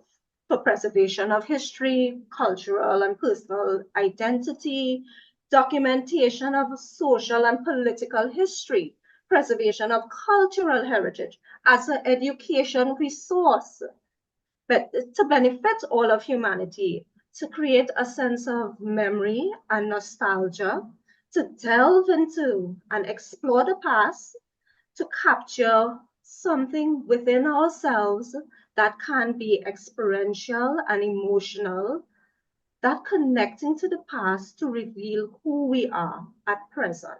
So it is important so that's why we archive. How do we archive? What we are doing now, this platform that we're having, this discussion, panel discussion, documenting the process of plays, capturing the intangible from its beginning, during, and the end, capturing the intangible, our performances in a tangible format, be it a medium of or whatever format, put it on social media, have it on this platform here as an educational resource, show social media, Facebook, and it is important for West Indiana and Special Collection, our role as West Indiana and Special Collection, donate and share your resources with us so that we can keep it in our repository for theater students to come to the West Indiana and Special Collections to explore the records, explore the paintings, the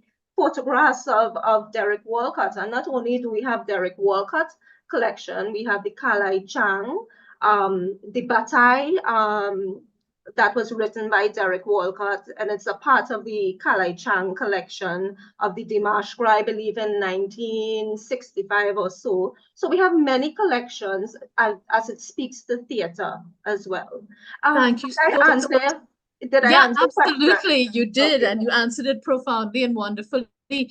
Can you please in the chat put any contact information? Sure. Yes, so that students, researchers, writers, anybody with an interest will understand how they can contact and make arrangements. Please do contact us. We do facilitate not only the University of the West Indies, but we do have external clients. So come to us, email us, shoot us an email, I'll put it in the chat, and we will guide you as to our collections and resources that we have. Okay, so I will thank you. And thank you so much for making me a part of this as well. And I just want to say a special hello to Mr. Albert Veau, because he's the one who got me involved in theater in the first place. So, hi, Albert. Hi. That's wonderful. Hi. Thank you so much. Handing over to you, Dr. Weeks. Yes. All right. Thank you. Thank you very much. Yes. So we open now to the general public, and I had been speaking with a number of persons, including Dr. LaChapelle. Are you here with us, Dr. LaChapelle? I know you wanted to offer some comments here. I see you. Can you come in, please? Can you hear me? Yes, I can. Yeah. Thank you. I don't know where the picture is. Yeah. Well, I just wanted to say hi because this is such a special moment, and I didn't want to be left out. Hello, wave, because hey, Carol. See how old they have become. How much they've grown. Older.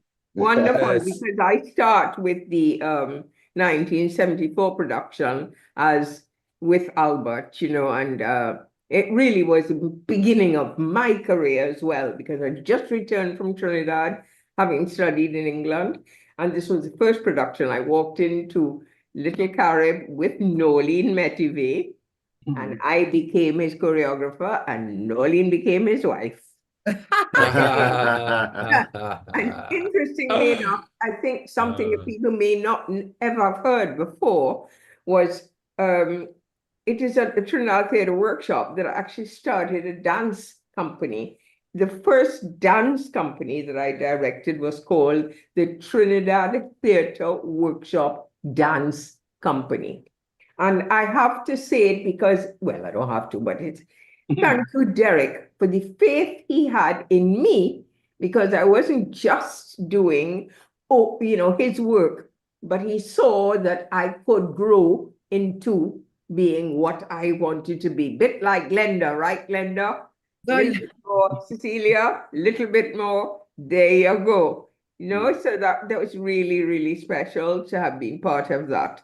From day one, Derek offered me the job to choreograph, and I just grabbed it, which was wonderful. because Joker of Seville, my goodness, how many places, how many times? I mean, if I start to think now, I can start singing song after song. It just comes all the way back because we've done it so many times.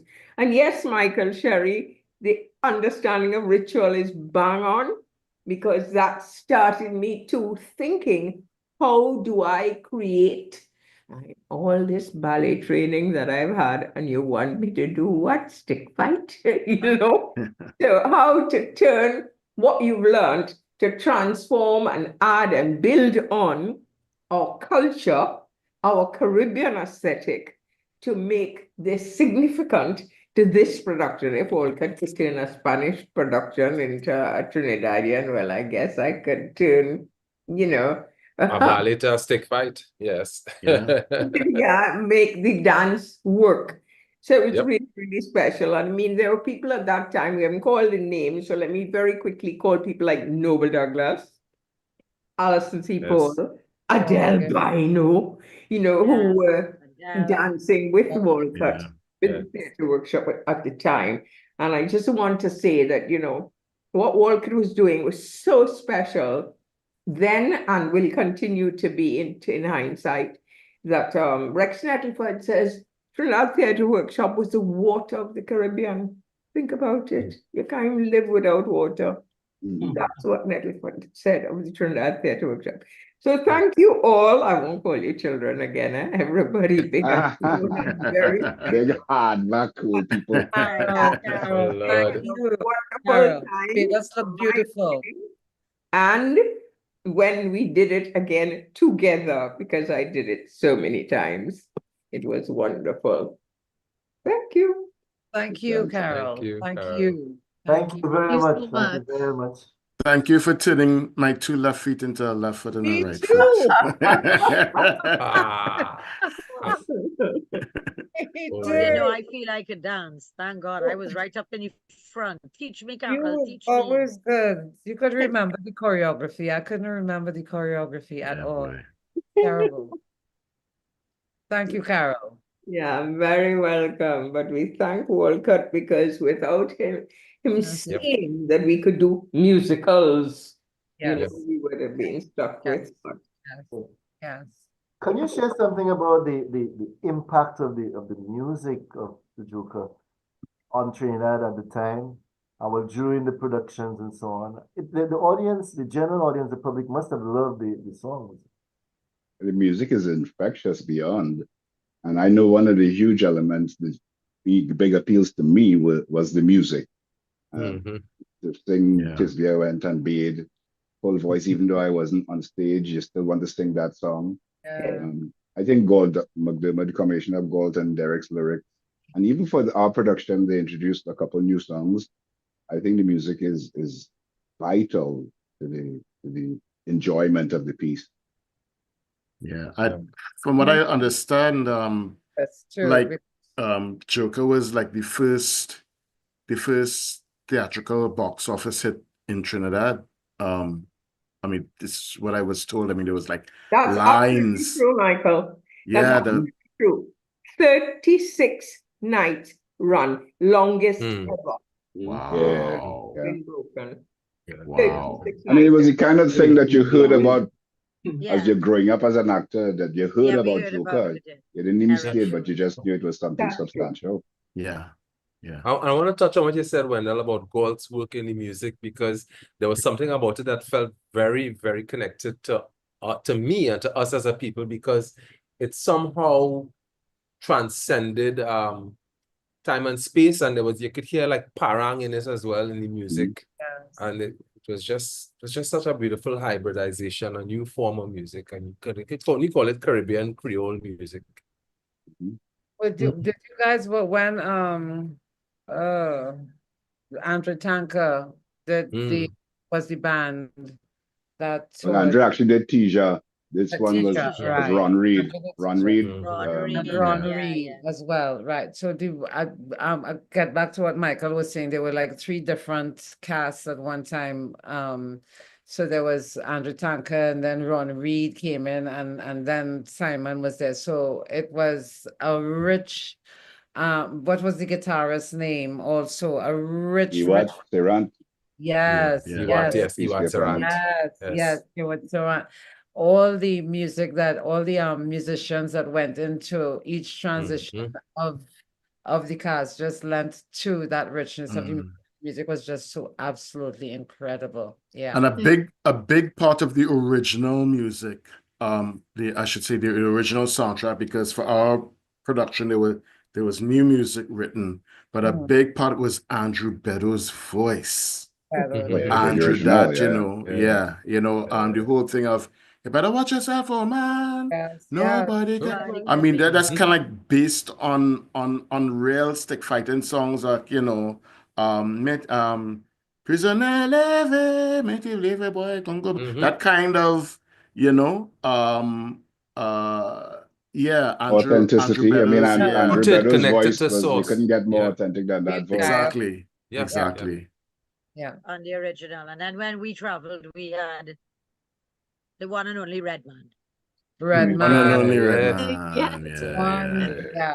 Yeah. So let me just jump in right here because we need to read some of the messages in this chat. We have one from Rudolph Shaw. He says, this is Rudolph Shaw, Artistic Director of Caribbean American Repertory Theatre of New York. Thanks for this opportunity to see Albert, who inspired me to act while I was at the Theatre Guild of British Guyana, now Guyana. Cannot stay the program due to another commitment, but you can always reach us at shawcart@aol.com. That's SHAWCART@AOL.com. So that's a thank you to you, Albert. And Ian says, when Albert refers to the basement, was this located at Breton Hall? Yes. Yes. Yeah. And then we have, Roxanne said, I think the basement was at the Prime Minister's office at Whitehall. So that needs to be clarified. And then thanks to the panel for the interesting discussion so far. I learned a few things this evening and memories came flooding back. The importance of the musical side of the Joker cannot be denied. Mesmerized, sat in the round, engaged with the unfolding scenes and drama at Little Carib. Say something about Sid Skipper. Yeah. That was the message here. And then we have I'm just going to go on to the other two and then open it up to say something about Sid Skipper. We have the messages from Ms. Sao. So if you need contacts, just check the messages, how to contact West Indiana Special Collections. And then we have Claudia Applewhite and her brother Charles. That's a message that's come in. Wilbert Holder, a record was made. And then we have another message from Miss Sao. And then Tisbia's song is reminiscent of Roarier's Lions. Oh, Roaring Lions. That makes more sense. Yes, Roaring Lions, Dorothy. Yes, Dorothy it was inspired. Yes. And the music from 1974 became popular. I remember hearing it a lot as a child. So just handing back over to you now, Dr. B. I see we have some questions. I think, Jason Jones has his hands up for the longest while. Hey, Jason. Hello, everybody from London. Thank you for the wonderful panel. So great to hear these fabulous memories of what is such an iconic piece of Trinidad and Tobago culture. I want to pull something that Michael said about the production, where, this production and the characters really speak about sexual justice and their right to their freedom. Every heart has the right to its freedom. And of course, certain sectors of our society don't have that right. But what I wanted to put to the panel is, right now we have Sigourney Weaver performing as Prospero in The Tempest. Can we ever see a female Joker? I had a student come to me once, and she was quite keen on being the female devil in Tisha, so I don't see why not. Why not? Why not? A lot of men go get abused out there. That might be a nice change. I'm sure it will probably happen in Trinidad faster than it will happen in the US, given what just happened in that election. We could have a female Joker any day. That is a fabulous question. Thank you for asking it. Yeah, it is. I like to We'll add have to that change a lot of lines, though. We'll have to change a lot of lines. Well, I like to say that in the tradition of the Don Juan, there are very few Don Juanas, in the sense. Don Juanas. Yeah, but there is some tries, in the 19th century, some women wrote about this character as being a woman, not very successfully, but there has been kind of try, some people have tried to make it, and also it's very fashionable now. Well, not fashionable, but it's trendy that women actors have the roles of men. For example, Hamlet, for example, has been played in Spain by Blanca Portillo, who is a very good actress. So it's very likely, and that could happen. Well, although it would be interesting also because this is when I have my thesis, because I didn't well, I knew some things, but not of course as today that we have been commented. One of the things that was pointed out was about the race of the actors. As the same way that if we have a woman playing Don Juan, and maybe we'll have a different story. How race is also, or do you think was it something that also was important for the play? I mean, I know because when I read the play a lot and I analyze it, and there are a lot of racial elements in the play, especially in the shades, as in the Caribbean. It's not black and white, it's just this idea of the shades, and especially Aminta, who is darker than the others. Or, for example, they mentioned to Catalinian as the Moor, that there's all these kind of elements related to the shades in the Caribbean. But I would like to know if when you perform internationally or even in Trinidad, that was something that was obvious or was just was part of the play, or when it was done by Greg Duran, if that was an emphasis as well. I think that would be very interesting. Well, I mean, go ahead, Wendel. It wasn't consciously part of the play because I think in Trinidad we tend to cast across the board sometimes that somebody outside might say, but why that fellow looking like an Indian and he playing this particular role? But I think in the case of Don Juan, because I was saying it's hierarchical as well, and there's, Catalinian is a Moor, and he refers to other people, peasants and whatnot. And there's an implication of a class divide, and in Trinidad, as you say, we have lots of shades. So ironically, Don Juan originally was played by Nigel, who's a white Trinidadian. But you played Don Juan at some point too, right? Yeah. Did you? Yes, sorry. Whenever Nigel couldn't show up. Right. And then, I guess, coming on the scene all those years later as a red man, it kind of had a credibility, but I've never really thought about whether, Don Juan needed to be, or even any of the characters need to be of any particular race, like Isabella is. Well, I think it works. Sorry, Cecelia, go ahead. I think it had a part to play in the casting and in playing Isabella.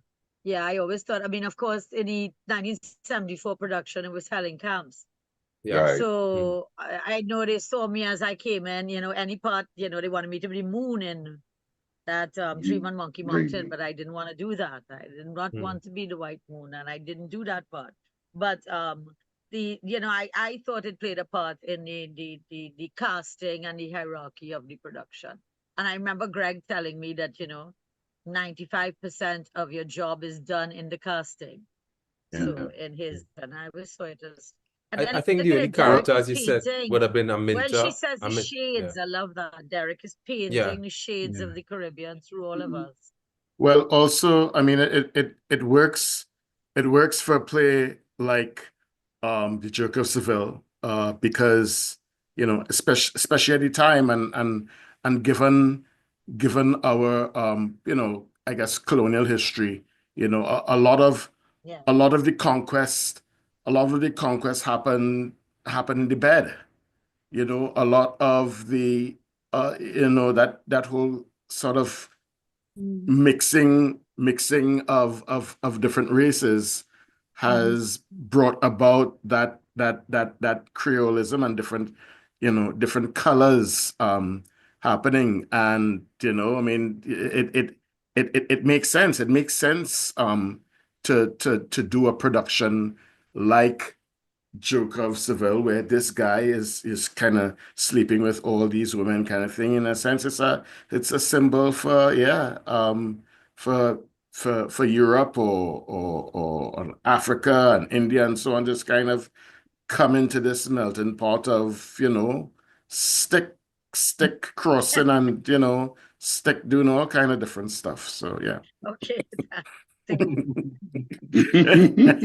Okay. The product of I feel like you stick got fighting. into some very metaphoric waters. Well, you were about to mention a mentor, and a mentor did. we believe is a country woman, and she might be a dark skin, but in the script he keeps talking about her white skin. Oh, white skin. But I don't recall, Wendell, think she was did Greg Spanish. Greg I got the change feeling anything to in me the she was- script concerning that? I can't recall if he had dealt No, with the no. fact that the script says about her white skin. No. But 'tis No, very- he said it. It Yeah, was said. Yeah. Mixed. I mean, It was said. He mixed believe he buy the wife. She little Yeah. red, whatever color she is in your business. She have white skin as far as he's concerned. He uses this idea of whiteness to seduce her, Yeah, yeah. To flatter her. Yes, to flatter her, to make her, go up in the hierarchy, because of kind of Exactly. Yeah. statism.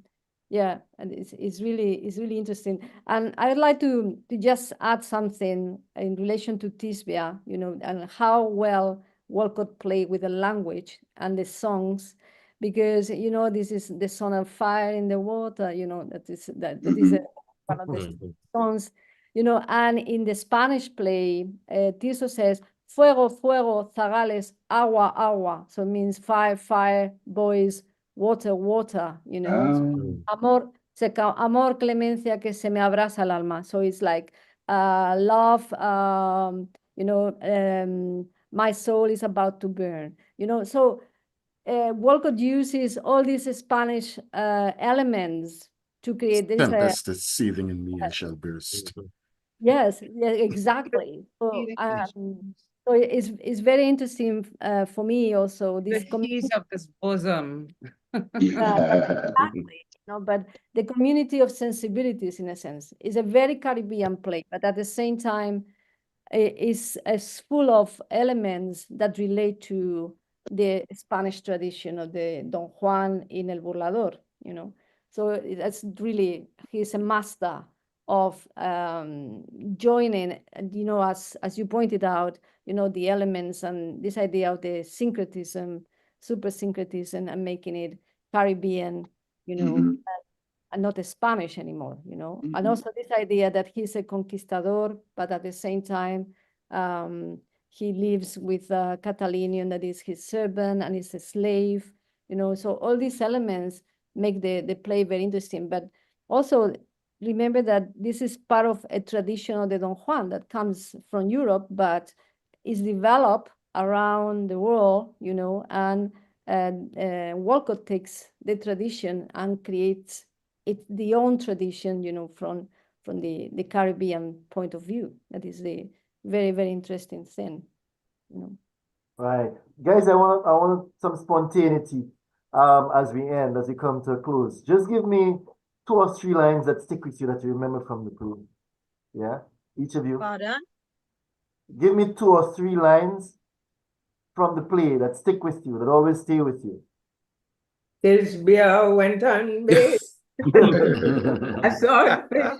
Glenda, help me now. Tisbia. All right, Cecelia, let me hear you. My agony had made life new and endless as the unhindered sky when it is a seamless blue. I love those lines, and every time I look up and the sky is a seam, I'm always pointing out to my children, look, the sky is a seamless blue today. And they say, no, mommy, look a cloud. So that I don't know, that always stuck with me, that my agony had made it. Glenda.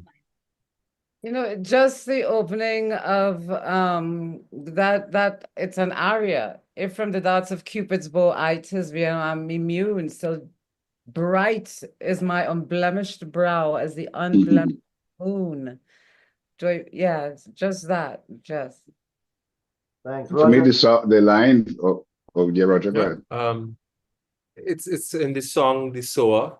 There is a sower in the sky who sows the seeds of stars. That sower's name is death, my love, who sows that we shall die. That for me, that stanza, that's very Nice. memorable. You win now. I'll come. It's best to go down a living lover than a nasty old man penning his memoirs Love it. of liaisons with duchesses and whores, and nightcap crippling prepuce with bed sores, toothless priests with grease, one of those bores. Real lines. I always love that. Yeah, I like that. Michael. Thing is that this was a new song, if I'm not mistaken. That he did for the rewriting. I'm tired of all this flesh I thought I loved, and flesh itself is tiring of me. Yeah. My flesh is with me everywhere I go. Bring my body down, so I can be. So I can be. Wow, I can be a bird that eases above the oceans of emptiness and empty sky, until I free myself of every lover. Until I free myself of every other. Until I free myself of being I. It's a very existential play, you know? Why are we remembering all these songs? The songs are because the songs are sweet. I love Glenda's Rio Manzanares and Rio Manzanares, boy. Oh my God, things you forgot. I think we should play a song to take us out. Yes. Yes. Albert, sing it for us. You remember? Someone asked Alberto talking. All the cats in the back. Of all the loyal cats in the back. Joker and Jaen. This is the man of God. But the Joker is ready, boss. Grave situations. You can change the relationship.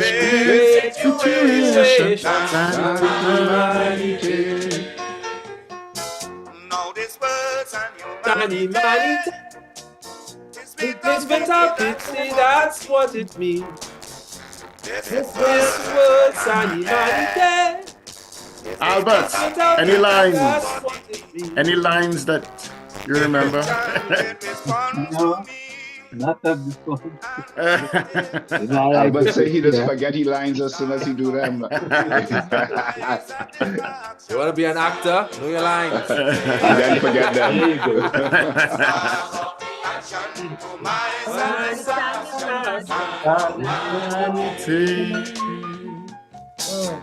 Oh, dim, majestical time. Teach your body moving right. Is that Andy Rennie? Andy Rennie.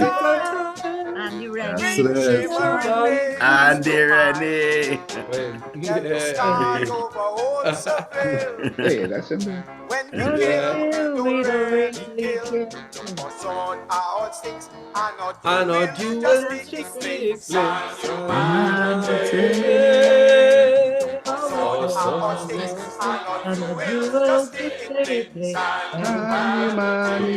This is because we're all on different bandwidths. This is like a cover, sir. Yeah, I've been all kind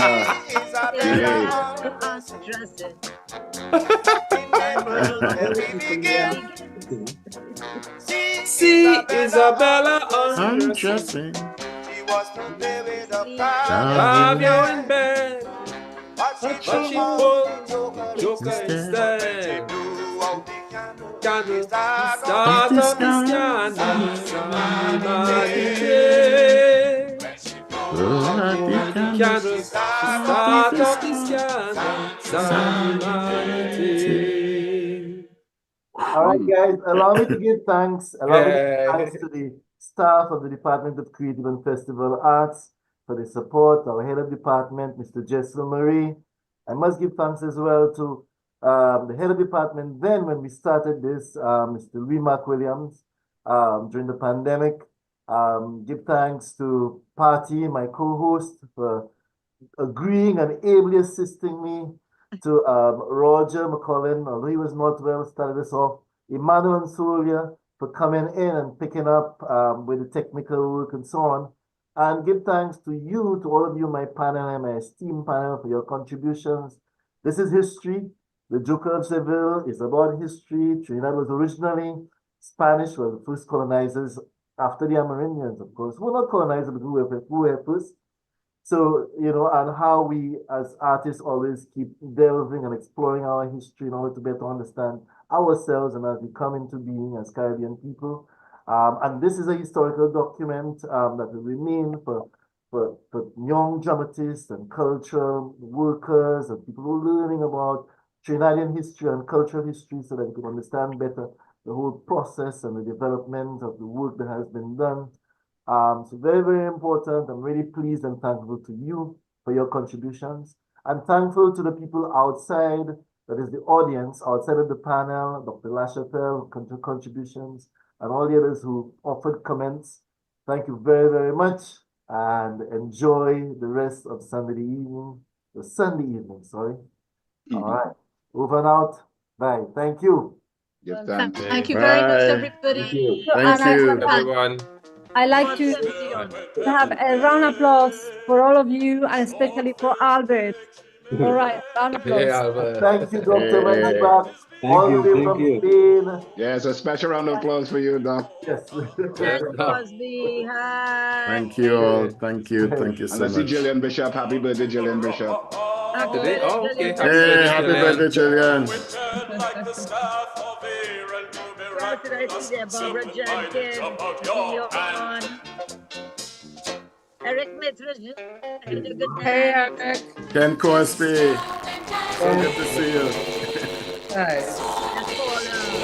Maître Jean.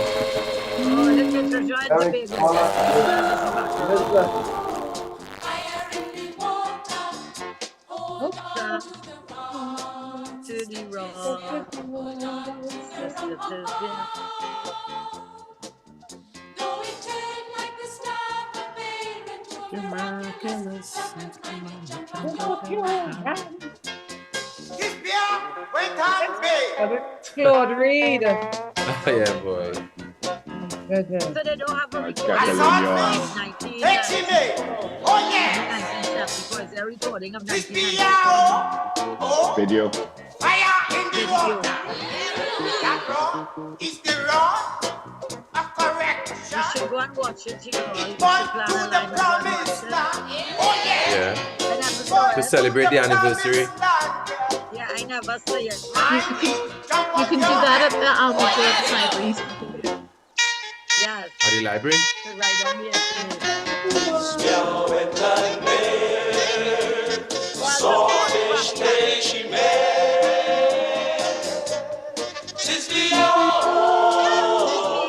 fire in the water. Hold on to the rock, Sister Cecelia. Hold on to the rock. Though it turn like the staff of Aaron to miraculous, serpent-minded jump on your hand.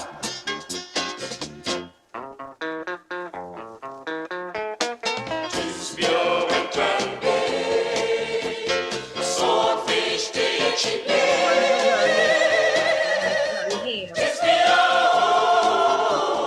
fire in the water, that rod is the rod of correction, but it points to